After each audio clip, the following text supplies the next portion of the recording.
Зеленский летит на встречу с Трампом. Кремль обошелся телефонным звонком. Путин рассказал, что на оккупированной Запорожской АЭС будут майнить криптовалюту, но украинцам станцию не вернут. Россия приостанавливает экспорт оружия. Его не хватает для войны.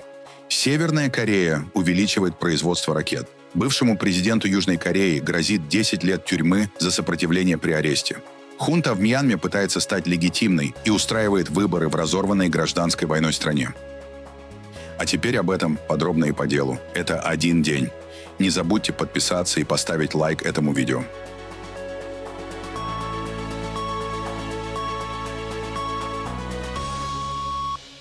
Президент США Дональд Трамп сообщил, что по его приказу американские военные нанесли удары по боевикам группировки «Исламское государство» на северо-западе Нигерии.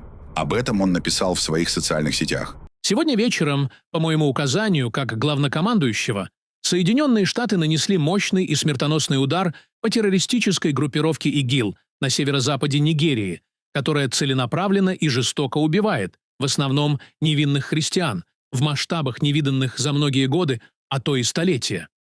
Я ранее предупреждал этих террористов, что если они не прекратят истребление христиан, им придется дорого за это заплатить. Нынче и сегодня это произошло. Министерство обороны осуществило множество безупречных ударов, на которые способны только Соединенные Штаты. Под моим руководством наша страна не позволит процветать радикальному исламскому терроризму. Да благословит Бог нашу армию, и с Рождеством всех, включая погибших террористов, которых будет еще много, если они продолжат истреблять христиан. При этом Трамп не уточнил, какие именно объекты стали целями атаки. Африканское командование вооруженных сил США позже подтвердило удары, заявив, что операция проводилась по просьбе властей Нигерии. В первом сообщении военных был указан штат Собота, однако такого региона в стране не существует. Позже публикацию удалили и исправили. Речь идет о штате Сокото на северо-западе Нигерии, регионе, где регулярно происходят нападения джихадистских группировок, в том числе на христианские общины. По указанию президента Соединенных Штатов и министра обороны, а также в координации с нигерийскими властями, 25 декабря 2025 года Африканское командование США нанесло удары по террористам ИГИЛ в Нигерии, в штате Сокото. США нанесли авиаудар по боевикам Исламского государства в северо-западной Нигерии по просьбе нигерийских властей. По данным американских официальных лиц, группа нападала на христианские общины региона. Удар стал частью кампании США, которые с конца октября предупреждали об экзистенциальной угрозе для христиан в стране. Американские военные также проводили разведывательные полеты над Северной и Центральной Нигерией. Нигерийские власти отмечают, что нападения совершаются и на мусульман, и на христиан, и признают, что ситуация требует комплексного подхода. При этом страна согласилась сотрудничать с Соединенными Штатами Америки для усиления борьбы с боевиками. Министерство иностранных дел Федеративной Республики Нигерия подтверждает, что нигерийские власти продолжают участвовать в структурированном сотрудничестве с международными партнерами, включая Соединенные Штаты Америки, по противодействию сохраняющейся угрозе терроризма и насильственного экстремизма. Это сотрудничество привело к точечным ударам по террористическим целям в северо-западном регионе Нигерии посредством авиаударов. В соответствии с установленной международной практикой и двусторонними соглашениями, такое сотрудничество включает обмен разведданными, стратегическую координацию и другие формы поддержки, соответствующие международному праву, взаимному уважению суверенитета и общим обязательствам по обеспечению региональной и глобальной безопасности. А вот как на американские ракетные удары реагируют сами жители Нигерии. Слухи и вопросы о приходе американцев ходят уже некоторое время, поэтому их приезд в Нигерию – это просто способ задать темп для самой Нигерии. Показать – ставьте ногу сюда.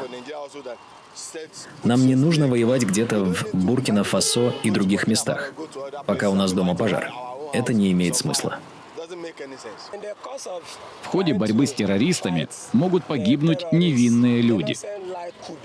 Жизни могут быть потеряны в процессе боевых действий, как это уже случалось в прошлом. Если они вторгаются без разрешения, значит, они вторгаются силой, и это неоправданно. Каждая страна имеет право принимать собственные решения. Президент Украины Владимир Зеленский заявил, что в ближайшее время планирует встречу с президентом США Дональдом Трампом. По словам Зеленского, секретарь СНБО Рустем Умеров доложил о новых контактах с американской стороной. Наши команды очень хорошо поработали, я им благодарен, и подготовили первые драфты нескольких документов. Есть некоторые вопросы, которые можем обсуждать только на уровне лидеров. Мы будем говорить о гарантиях безопасности. Я благодарен обеим сторонам за то, что документ получился действительно очень хорошим. Сейчас наработки сильные. Далее, что касается Prosperity, это восстановление нашего государства. И, если честно, тот 20-пунктный план, над которым мы работали, на 90% готов. У нас широкая повестка. Она будет на выходных. Я думаю, что именно в воскресенье во Флориде у нас будет встреча с президентом Трампом. Мы будем обсуждать именно эти документы. Как я сказал, гарантии безопасности. А там несколько документов в этом блоке. И желательно найти возможность обсудить все. Далее, экономическое соглашение. Пока базовые наработки, хотя будет несколько соглашений, и тут нужно обсудить направление, будет ли затронут территориальный вопрос. Все вопросы, по которым у нас есть замечания или разногласия, наша сторона обязательно поднимет. Мы бы хотели, чтобы были европейцы. Я не уверен, что прямо сейчас, за один день, мы можем все собрать офлайн, но, думаю, как минимум подключимся онлайн, и будут на связи наши партнеры.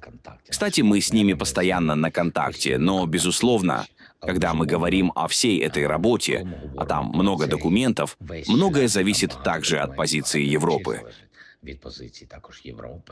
Безусловно, в ближайшее время нужно найти какой-то формат, где будут присутствовать не только Украина и Америка, но и представлена Европа. Первое – безопасность. У партнеров есть достаточно сил, чтобы заставить Россию или договориться с русскими, предоставить надлежащую безопасность, безопасную инфраструктуру для проведения выборов президента Украины или проведения референдума.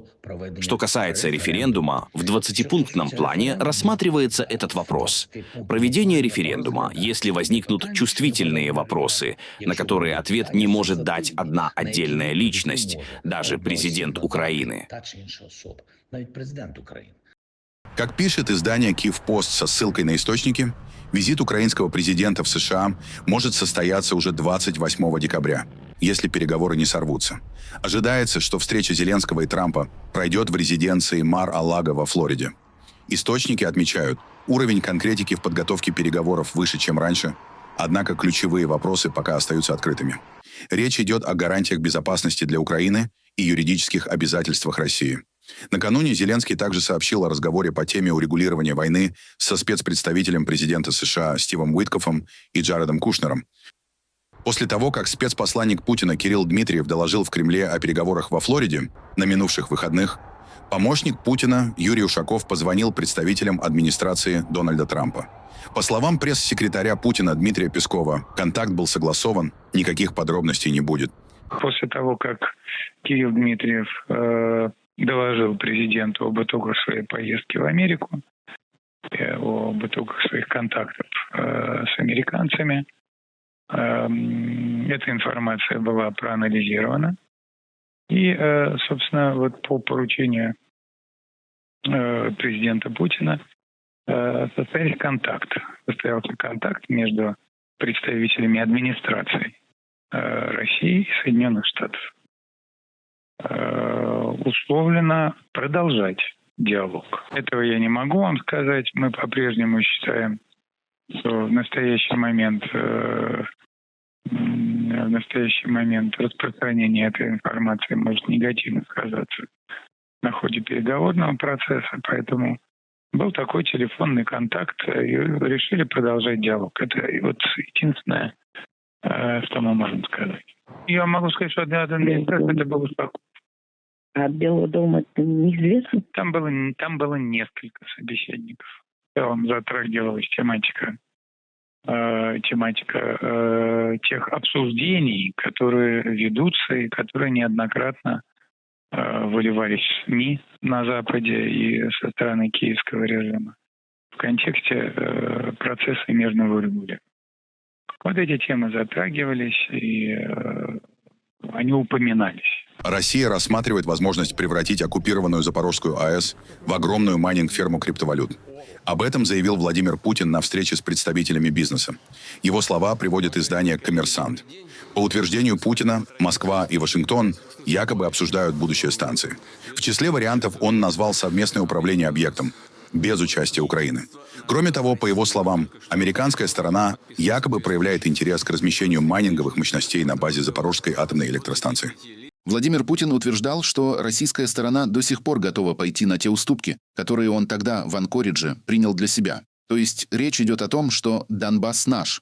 Было сказано, что вопрос о принадлежности Краматорско-Константиновско-Славянского узла не обсуждается, но что в остальном не исключен частичный обмен территориями с российской стороны тоже. Кроме того, Владимир Путин, по информации «Коммерсанта», не скрывал, что зато обсуждается вопрос о совместном с американской стороной, а не с украинской, управлении Запорожской АЭС. Американские коллеги, например, выражали заинтересованность заняться майнингом на Запорожской АЭС. Поставки электроэнергии в Украину тоже по инициативе американской стороны обсуждаются. А также, рассказывал Владимир Путин, его спрашивали, можно ли украинским специалистам работать на АЭС, а он отвечал, что они сейчас там и работают, как раньше, просто паспорты у них теперь российские. Рядом с одной из елок задумчиво стоял лидер коммунистов Геннадий Зюганов. Запорожская атомная электростанция – крупнейшая в Европе. Она была захвачена российскими войсками в марте 2022 года и с тех пор находится под фактическим контролем Росатома, несмотря на то, что юридически принадлежит украинскому Энергоатому. Россия приостанавливает экспорт вооружений, чтобы сначала обеспечить собственные войска, заявил первый вице-премьер Денис Мантуров. Он сообщил, что часть средств пойдет на производство конкурентоспособного оружия для экспорта, но в приоритете остаются потребности Минобороны. По его словам, поставки зарубежным партнерам будут отложены, но совсем ненадолго. Определенный объем основных фондов также будет использоваться под производство продукции для поставки на экспорт нашей конкурентоспособной очень вооружения и военной техники. У нас очень много запросов. Мы вынуждены, естественно, ставя в приоритет задачи Министерства обороны, несколько откладывать планы по поставкам нашим дружественным странам, но не за горами этот период, поэтому мы точно будем наращивать военно-техническое сотрудничество. Диктатор Северной Кореи Ким Чен Ын заявил, что страна продолжит разработку ракет в течение следующих 5 лет. Во время визита на крупные предприятия по производству боеприпасов ему показали цех и детали, которые, по всей видимости, являются комплектующими для ракет. Ким подчеркнул, что производство ракет и снарядов имеет первостепенное значение для укрепления того, что северокорейский режим называет потенциалом сдерживания. Также он ратифицировал проекты по модернизации предприятий, которые будут обсуждены на ключевом партийном съезде, намеченном на начало 2026 года. На съезде будет определен 5-летний план развития страны. Напомним, режим Ким Чен Ына стал одним из основных поставщиков ракет и других боеприпасов, а также наемников в Россию в ходе полномасштабной войны против Украины, начатой по приказу Владимира Путина в феврале 2022 года. Бывшему президенту Южной Кореи Юн Сок Йолю грозит тюремный срок.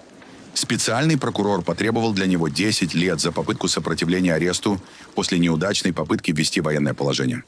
Юн стал известен как генеральный прокурор, расследовавший коррупционные скандалы и добившийся отставки экс-президента Пак Кын Хэ. В 2022 году он выиграл президентские выборы от консервативной партии «Сила народа». В начале своего срока Юн столкнулся с рядом кризисов. От запуска Северной Кореи нескольких ракет до трагедии в районе Итайван, где в давке на Хэллоуин погибли 159 человек. Бывший президент также прославился своим неожиданным выступлением в Белом доме в апреле 2023 года, где он спел «American Pie» Дон Маклина и получил овации стоя. В августе того же года он участвовал в трехстороннем саммите с президентом США Байденом и премьер-министром Японии Фумио Кисидо, чтобы продемонстрировать единство перед угрозами со стороны Китая и Северной Кореи. Однако в декабре 2024 года Юн объявил о введении военного положения, заявив о необходимости подавить антигосударственные силы, поддерживающие Северную Корею. Это вызвало массовые протесты и быстрый ответ парламента, который потребовал отмены военного положения. В течение нескольких дней Юн вынужден был отступить и публично извиниться перед гражданами. В апреле 2025 года Конституционный суд поддержал импичмент Юна, что привело к его отставке и назначению новых президентских выборов в течение 60 дней. С тех пор бывший президент участвовал в судебных процессах по обвинениям в злоупотреблении властью и препятствии официальным расследованиям. 26 декабря южнокорейское агентство Yonhap сообщило, что специальные прокуроры впервые потребовали для него тюремного срока – 10 лет. Суд вынесет решение 16 января. В Мьянме военная хунта, совершившая госпереворот в 2021 году и поддержанная Китаем, готовится к всеобщим парламентским выборам, которые пройдут поэтапно с 28 декабря до конца января. Глава хунты Мин Аунг Хлайнг заранее признал, что выборы не смогут охватить всю страну. Гражданская война, продолжающаяся с 2021 года, лишила военных контроля над значительной частью территории. С того времени вооруженные антихунтовские формирования удерживают крупные районы, особенно в северных и восточных штатах. Многие демократические партии либо запрещены, либо бойкотируют голосование. На национальном уровне участвовать могут лишь 6 партий, соответствующих строгим требованиям по членству и финансам. На местном уровне конкуренция чуть шире. 51 партия зарегистрировалась на уровне одного региона или штата. В Янгоне чиновники развешивают таблички на избирательных участках, а сторонники прокси-партии военных USDP проводят митинги и расклеивают предвыборные плакаты. Хунта заявила, что более 50 тысяч электронных урн помогут ускорить подсчет голосов, однако даты публикации результатов пока не объявлены. Мин Аунг Хлайнг пригласил страны АСЕАН наблюдать за выборами. Международные наблюдатели и многие западные государства критикуют эти выборы, называя их попыткой легитимизировать власть хунты через прокси-партии. Тем временем страна находится в глубоком кризисе. И экономическая нестабильность, гуманитарные проблемы и продолжающиеся боевые действия осложняют проведение выборов. По данным недавней переписи, из 330 районов полноценно подготовить списки избирателей удалось лишь в 145, что отражает реальные ограничения для демократического процесса.